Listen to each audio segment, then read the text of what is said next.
Oi galera, tudo jóia?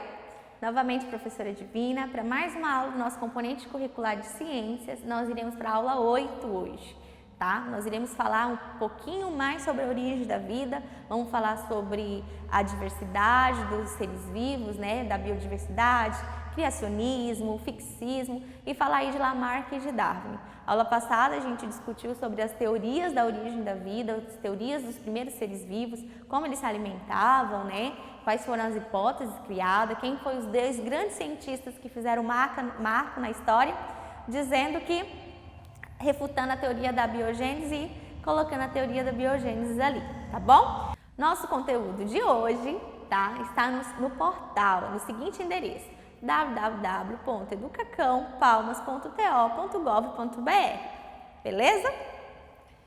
Bom, nós vamos começar a nossa aula de hoje falando sobre a biodiversidade dos seres vivos, né? Essa biodiversidade, nós sabemos que o nome já fala, bio, vida, diversidade, são vários seres vivos ali, né? A gente, hoje, na hora que você adentra um pouquinho, que seja numa mata, ali no Parque Cesarmar mesmo, como exemplo, a gente vê uma diversidade incrível de seres vivos que estão vivendo ali, certo? Seja do mais profundo do oceano até o alto pico da montanha, nós vamos ter essa diversidade. E por que essa diversidade acontece, sendo que a gente teve a origem dos seres vivos ali, todo mundo juntinho, com aquelas moléculas ali se formando, igual a gente conversou na aula passada. Vocês já pararam para pensar o que fez essa diferenciação? Se todo mundo foi ali junto, todo mundo foi criado junto, foi formado junto por combinações de moléculas. O que dá essa diferença ali nas espécies? Por que as espécies são diferentes umas das outras, né? Por que isso acontece? O que eu posso falar para vocês? Vamos dar um exemplo. A gente está numa ilha, certo? E aqui aquela área verde, aquela ilha, eu tenho apenas aquele tipo de espécie. Com o decorrer do tempo, tá? Aquelas espécies elas vão sofrer mutações naturais, a seleção natural vai acontecendo ali, e elas podem também ter o processo de reprodução, tá? Entre essas espécies diferentes, e assim dando origem a uma nova espécie. A gente chama isso de um processo de especiação, tá? A gente vai ver esse termo mais para frente na nossa próxima aula, combinado? A vida na Terra ela é resultado de milhões de anos de evolução, onde as espécies se relacionaram com o meio físico, modificando por ele e sendo modificada. Em tempos mais recentes da história evolutiva dos seres vivos, a comunidade humana também desempenha um papel importante na modelagem da biodiversidade. Áreas que hoje parecem completamente naturais trazem a marca de milênios de convívio com os humanos, que descobriram e usaram e modificaram os recursos bióticos. Vocês viram no slide aí, né, que nós temos a origem da biodiversidade na Terra, está passando alguns primatas ali ao longo da evolução. Só que quando eu falo que o ser humano ele tem um fator muito importante, quando ele vai ali, ele vai se introduzir naquele ambiente, vai modificar a paisagem, vai modificar os seres vivos que tem ali, né? Um exemplo disso é quando a gente fala o jalapão, por exemplo, desde que a gente descobriu esse paraíso aí, ele vem sendo modificado constantemente e acaba acontecendo alguma seleção natural, umas modificações ocorrendo ali naquele espaço. Bom, vamos falar agora sobre duas importantes teorias, a do fixismo e a do criacionismo, tá? A gente vai dar uma lida no conceito das duas agora. A teoria do fixismo, ela foi proposta por Aristóteles e Platão e defendia a ideia de que as espécies eram imutáveis ao longo do tempo, permanecendo as mesmas desde o momento da criação até os dias atuais. Esse pensamento perdurou por milhares de anos e passou a ser contestado a partir do século XIX, com a proposta do avanço da teoria da evolução a partir dos trabalhos de Darwin e Wallace. Acreditava-se que naquela época, né, Aristóteles e Platão defendiam fielmente que os seres vivos eles estavam ali daquela forma, eles iam continuar daquela forma, não iriam haver mutações de forma nenhuma, não iria ter mudanças genéticas. Lembra que a aula passada eu falei para vocês que naquela época não tinha o conhecimento de características hereditárias, que vocês estudaram isso na aula de genética, não tinha o conhecimento de células, né, de reprodução. Então, para eles, nasceu assim, morreu assim, pronto, acabou, né? Só que aí veio Darwin e o Wallace com as propostas da teoria da evolução e deram revolucionaram a ciência, podemos dizer assim, né? Deram aquele boom ali, que todos os seres vivos ocorrem mutações genéticas e os caracteres, eles podem ser transmitidos de descendentes para descendentes, desde que seja a questão da seleção natural, correto? Bom, na imagem que vocês estão vendo aí, gente, nós vamos falar sobre o criacionismo. O criacionismo, ele acredita fielmente que tem uma intervenção divina que deu origem a todos os seres vivos ali. Aqueles seres vivos foi criação e obra pura de Deus, né? De acordo com o que a religião defende, certo? É a história que eu falei para vocês, é o que é relatado na Bíblia. Deus fez o mundo em 7 dias e ali estava fielmente, tá? E aí a gente vai ver um pouquinho agora sobre a questão do processo da evolução.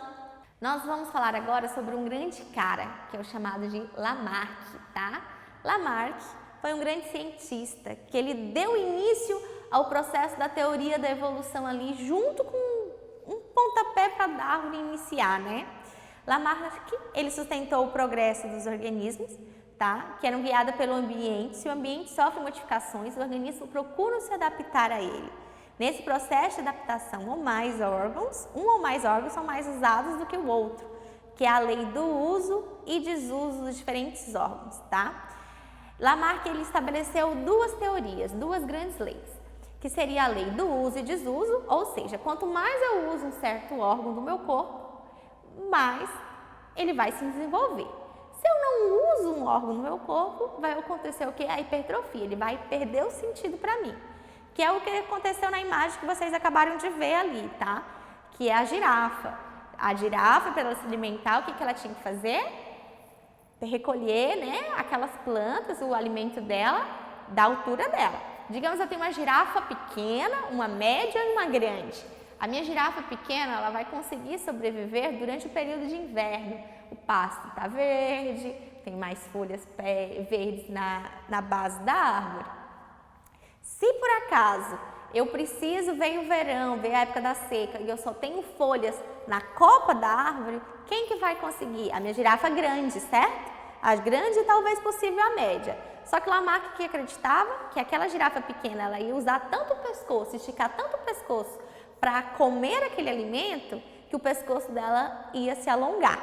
E aí a lei do uso e desuso, ou seja, quanto mais eu uso um órgão do meu corpo, mais ele vai se desenvolver. Agora, se eu não uso um órgão do meu corpo, ele vai hipertrofiar e eu não vou precisar dele mais para nada.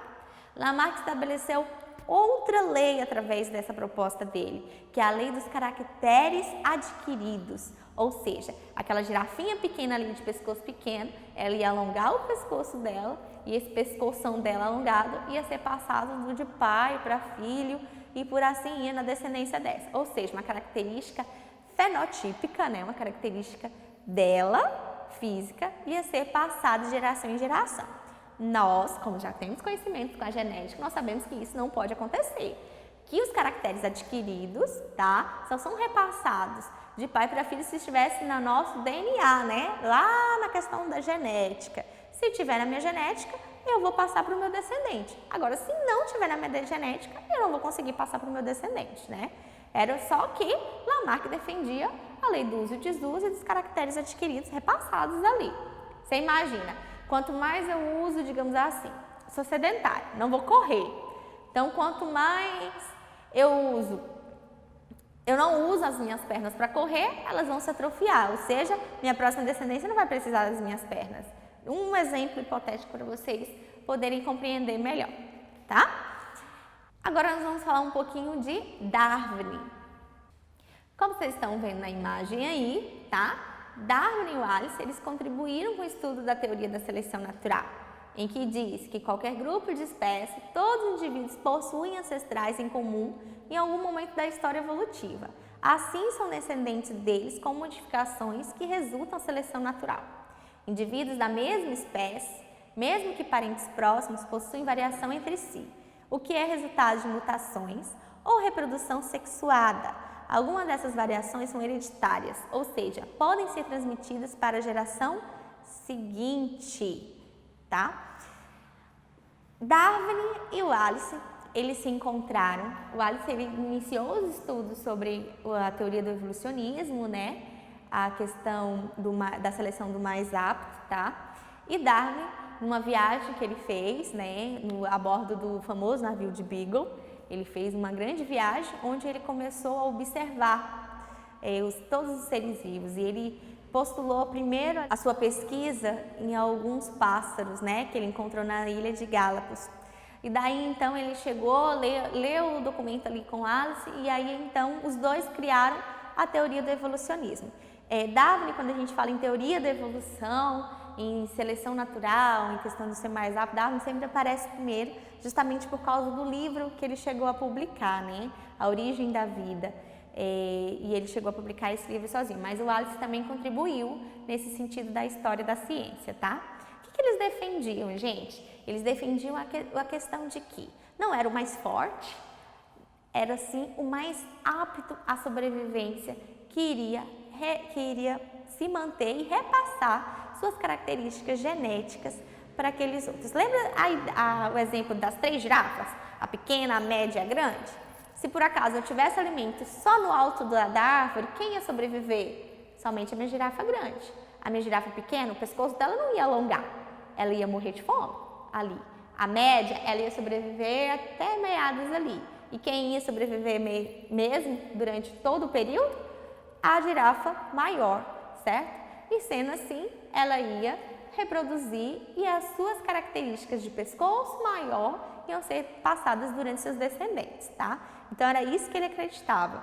Existem alguns memes aí na internet, né, no mundo da ciência, de que coronavírus veio para fazer uma seleção natural, né, gente? Um meme, uma piadinha meio sem graça, mas é o que acontece. É a questão do mais apto, não é o mais forte nem o mais corajoso. É a questão do mais apto, aquele que tem a resistência contra o vírus consegue sobreviver, certo? Então, um exemplo de seleção natural atual que nós estamos vivendo aí para vocês terem noção. A seleção natural, ela é bastante parecida com a questão da seleção artificial. Um exemplo que nós temos é a questão da amoxicilina, né, do antibiótico. Você está doente ali com infecção na garganta, vai lá no médico, toma uma amoxicilina, depois mês que vem você está doente de novo, toma a mesma amoxicilina ali, o mesmo antibiótico. O que acontece com você? Suas bactérias ali da garganta, elas vão criar uma resistência. Por que elas vão criar essa resistência? Porque você está fazendo uma seleção artificial.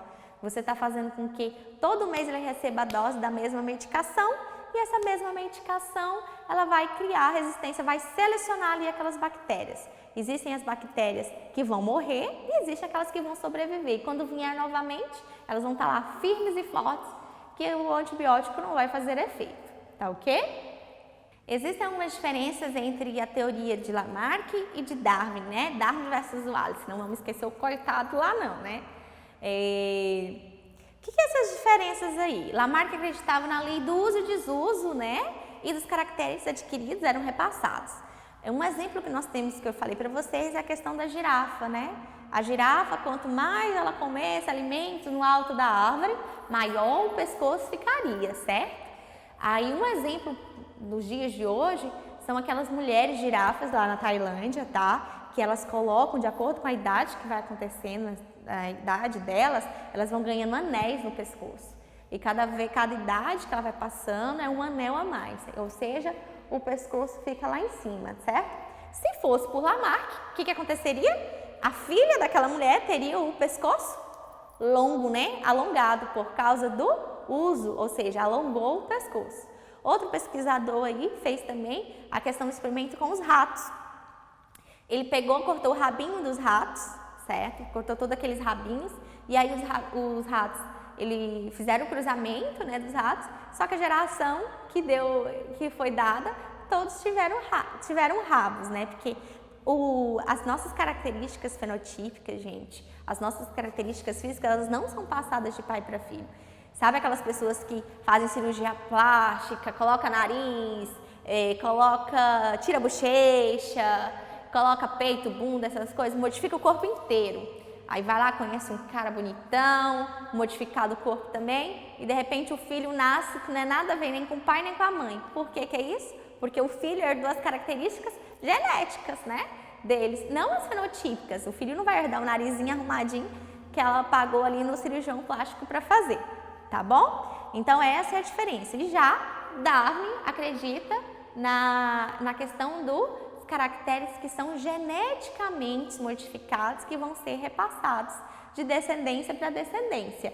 E lembrando que um dos pontos de Darwin versus Wallace era o quê? Era a característica do mais apto. Não é o mais forte, não é o mais corajoso, mas sim o mais apto àquele ambiente ali, tá bom?